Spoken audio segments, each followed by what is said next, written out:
अभी आपको चीन की बौखलाहट भरी खबर दिखानी है। जी हाँ, डोकलाम में भारतीय सेना के आक्रामक रुख से चीन कैसे बौखलाया है आपको अभी पता चल जाएगा। चीन ने एक बार फिर से भारत को धमकी दी है और अब वो यहाँ से नहीं वाया पाकिस्तान से आने की बात कर रहा है। चीन के एक थिंक टैंक ने ये कहा है कि जिस तर्क से भारत डोकलाम में चीन को सड़क बनाने से रोक रहा है, उसी तर्क से कोई तीसरा देश भी कश्मीर में घुस सकता है। चीन ने कहा कि वो पाकिस्तान की ओर से कश्मीर में घुस सकता है। चीन के सरकारी अखबार ग्लोबल टाइम्स में चाइना वेस्ट नॉर्मल यूनिवर्सिटी के सेंटर फॉर इंडियन स्टडीज के निदेशक है लॉन्ग शिंगचुन, उन्होंने लिखा है कि भारत अगर विवादित क्षेत्र के लिए भूटान की मदद कर सकता है तो पाकिस्तान की मदद के लिए कश्मीर में भी तीसरे देश की सेना घुस सकती है। दूसरी ओर डोकलाम विवाद में चीन को कड़ा संदेश देते हुए भारत ने विवादित इलाके में डेरा डाल दिया है। इससे पहले चीन ने डोकलाम से भारत से सेना पीछे हटाने पर ही बातचीत की शर्त रखी थी। आप याद कीजिए G20 सम्मेलन में जब हैम्बर्ग में जर्मनी में मुलाकात होनी थी 20 राष्ट्रीय अध्यक्षों की आपस में, कई फॉर्मल कई इनफॉर्मल तरीके से, लेकिन उसमें भी चीन के विदेश मंत्रालय की तरफ से कहा गया था कि साहब देखिए अभी माहौल ठीक नहीं है, इसीलिए दो राष्ट्रीय अध्यक्ष आपस में बात नहीं कर सकते हैं। लेकिन यही कूटनीति का स्ट्रोक या मास्टर स्ट्रोक प्रधानमंत्री नरेंद्र मोदी ने वहां तस्वीरों के जरिए दिखा दिया, जहां पर उन्होंने मुस्कुराकर शी जिनपिंग का अभिनंदन किया था। बहरहाल जो थिंक टैंक है चीन का, चाइना वेस्ट नॉर्मल यूनिवर्सिटी, उसमें सेंटर फॉर इंडियन स्टडीज के निदेशक लॉन्ग शिंगचुन ने क्या लिखा है अब वो आपको बता दूं। अगर भारत भूटान की सीमा की रक्षा करता है तो ऐसा सिर्फ स्थापित क्षेत्र में ही हो, विवादित क्षेत्र में नहीं। भारत को विवादित इलाके में दखल नहीं देना चाहिए, वो सिर्फ अपने क्षेत्र की बात करे, वरना इसी तर्क के आधार पर पाकिस्तानी सरकार के आग्रह पर एक तीसरा देश या एक तीसरे देश की सेना भारत और पाकिस्तान के बीच विवादित क्षेत्र में भी प्रवेश कर सकती है। भारतीय सेना ने भूटान की मदद के नाम पर डोकलाम इलाके में घुसपैठ की है, ये बकौल उस थिंक टैंक के मैं आपको बता रही हूँ, लेकिन वास्तविकता ये है कि भारत ने भूटान के नाम पर अपनी ही मदद की है। भूटान में हम रक्षा करने के लिए, उनको बचाने के लिए, उनकी जो आपसी हिंदुस्तान और भूटान के बीच में जो संधि है उसके अनुसार हमारा दायित्व है। ये कोई तीसरे देश का मामला नहीं है, बल्कि दो देश जिनके बीच में आपसी संधि है उसका सवाल है। और चीन इस तरह से अनावश्यक रूप से बहानेबाजी ना ढूंढे। चीन की तरफ से तो ये भी धमकी आ गई है कि हमने जिस तरह 1962 में किया था हम दोबारा आप पर हमला कर सकते हैं। तो इस सूरत में परिस्थिति बड़ी नाजुक बनी हुई है। हमें चाहिए कि एक तरफ हम पाकिस्तान से लड़ रहे हैं, दूसरी तरफ अगर चाइना ने भी अपना खोल दिया रास्ता हमारी तरफ तो हमारे लिए बड़ी कठिनाई होगी। जम्मू कश्मीर भारत का अभिन्न अंग है और स्वाभाविक रूप से इसमें किसी दूसरे को, पाकिस्तान को या पाकिस्तान के कहने पर किसी को आने का कोई अधिकार नहीं। इतिहास साक्षी है कि कश्मीर भारत का अभिन्न अंग है। कुछ कश्मीर का हिस्सा पाकिस्तान ने अपने कब्जे में रखा हुआ है, जिसको हम लेने का प्रयास कर रहे हैं और आज न कल वो हिस्सा भी भारत का अभिन्न अंग बनेगा। और इस पर थोड़ा डिटेल में पर्सपेक्टिव समझने के लिए हमारे साथ कृष्ण मोहन मिश्रा जुड़ गए हैं न्यूज़ रूम से, ज़रा उनका रुख करते हैं। कृष्ण मोहन, ये थिंक टैंक है, इसकी तरफ से एक तर्क दिया गया है, ये कितना सीरियसली लिया जाना चाहिए? क्योंकि सरकार की तरफ से नहीं आ रहा है, या फिर ये कहे कि नहीं ये तो चीन की सरकार का थिंक टैंक है। रूबिका, सबसे पहले तो इस समय जो पिछले लगभग 3 हफ्ते हो चुके हैं जो स्टैंड ऑफ चल रहा है, उसको लेकर चाइनीज़ मीडिया, हालांकि इसको चाइनीज़ मीडिया दरअसल सरकार की आवाज़ होती है, चीन में कोई फ्री प्रेस जैसी चीज़ नहीं होती है, तो ग्लोबल टाइम्स एक तरह से सरकार का मुखपत्र होता है। तो चीन अब मीडिया के सहारे हर रोज़ एक नया सॉल्वो, एक नई मिसाइल फायर करता है। अब इस जो थिंक टैंक है उसकी बातों पर आते हैं। उसने कश्मीर का जिक्र किया, पर कश्मीर का जिक्र करते समय वो ये भूल गया कि 1947 में जब कश्मीर भारत में शामिल हुआ था, उस समय देश की 565 प्रिंसली स्टेट्स, रियासतों के सामने ये ऑप्शन रखा गया था कि आप या तो भारत में शामिल हों या पाकिस्तान में, या इंडिपेंडेंट रहें। और कश्मीर ने भारत में शामिल होने पर सिग्नेचर किए थे 25 अक्टूबर 1947 को। यानी भारत में कश्मीर का विलय हो चुका है, भारत उसका कानूनी रूप से कश्मीर भारत का हिस्सा है। अब कश्मीर में के दो हिस्से की बात जो चीन ने उठाई, चीन ये भी भूल गया कि दरअसल उस हिस्से में जिसको पीओके कहते हैं, पाकिस्तान का अवैध कब्जा है, और जम्मू कश्मीर के 36,000 स्क्वायर किलोमीटर पर चीन का भी अवैध कब्जा है। इसमें 5,000 स्क्वायर किलोमीटर वो इलाका है जो चीन को तोहफे में 1963 में पाकिस्तान ने दिया था, शख्सगाम वैली का इलाका।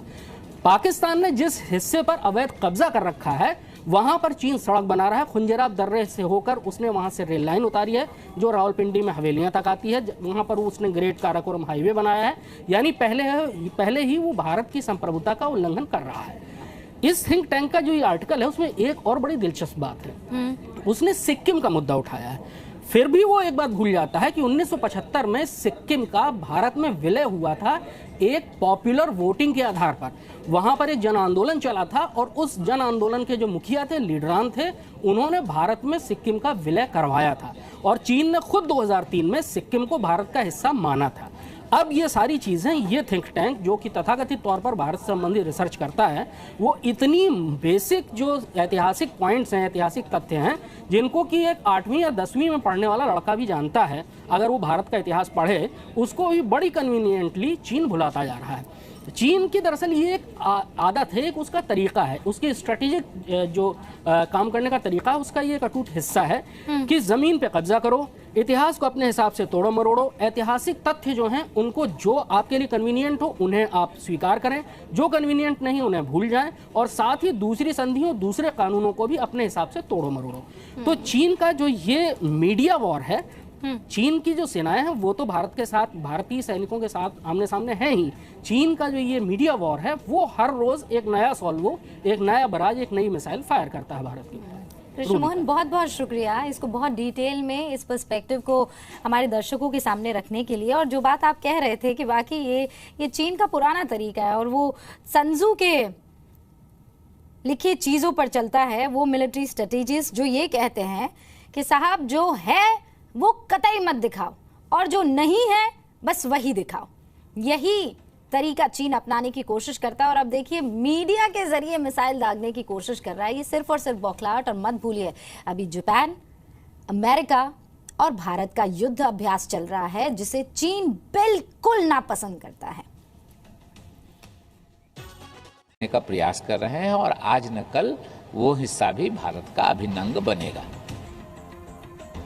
और इस पर थोड़ा डिटेल में पर्सपेक्टिव समझने के लिए हमारे साथ कृष्ण मोहन मिश्रा जुड़ गए हैं न्यूज़ रूम से। ज़रा उनका रुख करते हैं।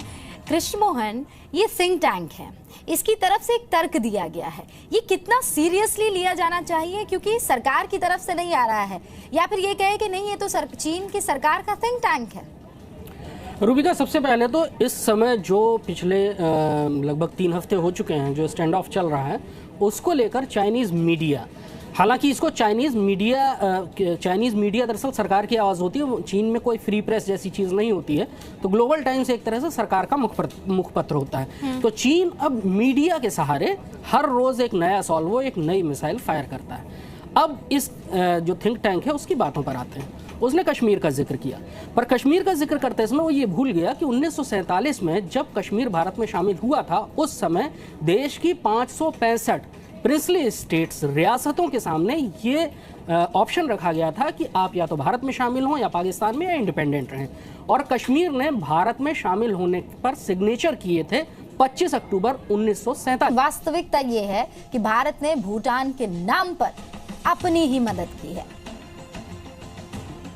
भूटान में हम रक्षा करने के लिए, उनको बचाने के लिए, उनकी जो आपसी हिंदुस्तान और भूटान के बीच में जो संधि है उसके अनुसार हमारा दायित्व है। ये कोई तीसरे देश का मामला नहीं है, बल्कि 2 देश जिनके बीच में आपसी संधि है उसका सवाल है। और चीन इस तरह से अनावश्यक रूप से बहानेबाजी ना ढूंढें। चीन की तरफ से तो ये भी धमकी आ गई है कि हमने जिस तरह 1962 में किया था हम दोबारा आप पर हमला कर सकते हैं। तो इस सूरत में परिस्थिति बड़ी नाजुक बनी हुई है। हमें चाहिए कि एक तरफ हम पाकिस्तान से लड़ रहे हैं, दूसरी तरफ अगर चाइना ने भी अपना खोल दिया रास्ता हमारी तरफ तो हमारे लिए बड़ी कठिनाई होगी। जम्मू कश्मीर भारत का अभिन्न अंग है और स्वाभाविक रूप से इसमें किसी दूसरे को, पाकिस्तान को या पाकिस्तान के कहने पर किसी को आने का कोई अधिकार नहीं। इतिहास साक्षी है कि कश्मीर भारत का अभिन्न अंग है। कुछ कश्मीर का हिस्सा पाकिस्तान ने अपने कब्जे में रखा हुआ है, जिसको हम लेने इसको, यानी भारत में कश्मीर का विलय हो चुका है। भारत उसका कानूनी रूप से कश्मीर भारत का हिस्सा है। अब कश्मीर में के दो हिस्से की बात जो चीन ने उठाई, चीन ये भी भूल गया कि दरअसल उस हिस्से में जिसको पीओके कहते हैं पाकिस्तान का अवैध कब्जा है और जम्मू कश्मीर के 36,000 स्क्वायर किलोमीटर पर चीन का भी अवैध कब्जा है। इसमें 5,000 स्क्वायर किलोमीटर वो इलाका है जो चीन को तोहफे में 1963 में पाकिस्तान ने दिया था, शख्सगाम वैली का इलाका। पाकिस्तान ने जिस हिस्से पर अवैध कब्जा कर रखा है वहां पर चीन सड़क बना रहा है। खुंजराब दर्रे से होकर उसने वहां से रेल लाइन उतारी है जो रावलपिंडी में हवेलियां तक आती है। वहां पर उसने ग्रेट काराकोरम हाईवे बनाया है। यानी पहले ही वो भारत की संप्रभुता का उल्लंघन कर रहा है। इस थिंक टैंक का जो ये आर्टिकल है उसमें एक और बड़ी दिलचस्प बात है, उसने सिक्किम का मुद्दा उठाया है। फिर भी वो एक बात भूल जाता है कि 1975 में सिक्किम का भारत में विलय हुआ था एक पॉपुलर वोटिंग के आधार पर। वहां पर एक जन आंदोलन चला था और उस जन आंदोलन के जो मुखिया थे, लीडरान थे, उन्होंने भारत में सिक्किम का विलय करवाया था और चीन ने खुद 2003 में सिक्किम को भारत का हिस्सा माना था। अब ये सारी चीजें, ये थिंक टैंक जो कि तथाकथित तौर पर भारत संबंधी रिसर्च करता है, वो इतनी बेसिक जो ऐतिहासिक। अभी आपको चीन की बौखलाहट भरी खबर दिखानी है। जी हाँ, डोकलाम में भारतीय सेना के आक्रामक रुख से चीन कैसे बौखलाया है आपको अभी पता चल जाएगा। चीन ने एक बार फिर से भारत को धमकी दी है और अब वो यहाँ से नहीं, वाया पाकिस्तान से आने की बात कर रहा है। चीन के एक थिंक टैंक ने ये कहा है कि जिस तर्क से भारत डोकलाम में चीन को सड़क बनाने से रोक रहा है, उसी तर्क से कोई तीसरा देश भी कश्मीर में घुस सकता है। चीन ने कहा कि वो पाकिस्तान की ओर से कश्मीर में घुस सकता है। चीन के सरकारी अखबार ग्लोबल टाइम्स में चाइना वेस्ट नॉर्मल यूनिवर्सिटी के सेंटर फॉर इंडियन स्टडीज के निदेशक है लॉन्ग शिंगचुन, उन्होंने लिखा है कि भारत अगर विवादित क्षेत्र के लिए भूटान की मदद कर सकता है तो पाकिस्तान की मदद के लिए कश्मीर में भी तीसरे देश की सेना घुस सकती है। दूसरी ओर डोकलाम विवाद में चीन को कड़ा संदेश देते हुए भारत ने विवादित इलाके में डेरा डाल दिया है। इससे पहले चीन ने डोकलाम से भारत से सेना पीछे हटाने पर ही बातचीत की शर्त रखी थी।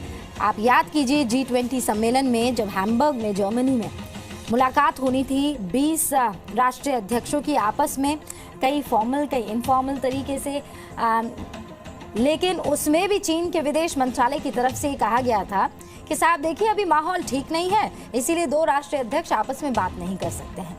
लेकिन यही कूटनीति का स्ट्रोक या मास्टर स्ट्रोक प्रधानमंत्री नरेंद्र मोदी ने वहां तस्वीरों के जरिए दिखा दिया, जहां पर उन्होंने मुस्कुराकर